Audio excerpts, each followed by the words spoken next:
ice. One of the most fun experiments, one of the most cool effects in science that you can have.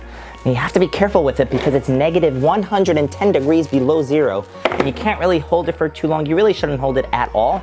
But for a split second, especially if you toss it back and forth, it's generally okay because of something called the Leidenfrost effect.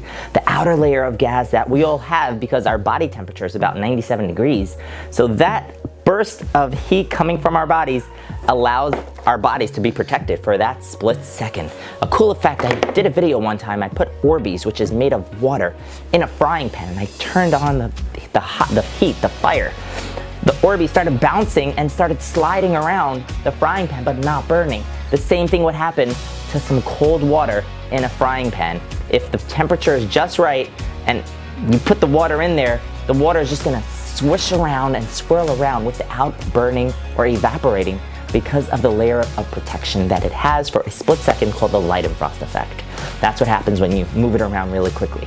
Now, here we have the dry ice generator. You can take any container and attach a hose to it by just drilling a hole through it, sealing it up well, and here I have just a plastic piping coming out. Then we drop some dry ice into it, and we're gonna make some dry ice bubbles. Let me show you how. The dry ice is in here. The smoke is the carbon dioxide, or looks like smoke coming out from the top. But if you trap it in there, it's only gonna have one other spot to come out of. And that's right, you got it. That would be from over here. Now, if we dip this, well, you could have a nice relaxing cold air, carbon dioxide going in your face, but we dip it into the bubble solution just like that.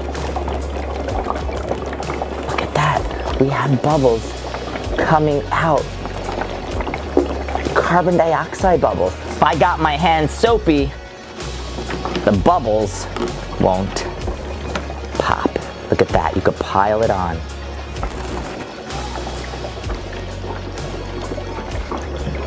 Dry ice bubbles. Let's make it bigger and bigger. The gas is expanding. The bubble's getting bigger in my hand.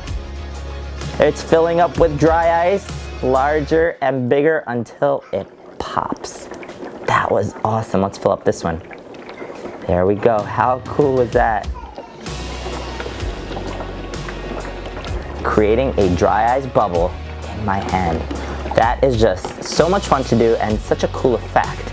Now you need to wet your hand with the bubble solution so that there's no surface tension, there's no friction on your hand for it to pop. Because friction is the only thing that pops bubbles. Friction and a weakening of the bubble solution. All right, I hope you liked it. So cool, so easy to make. I'll see you in the next video.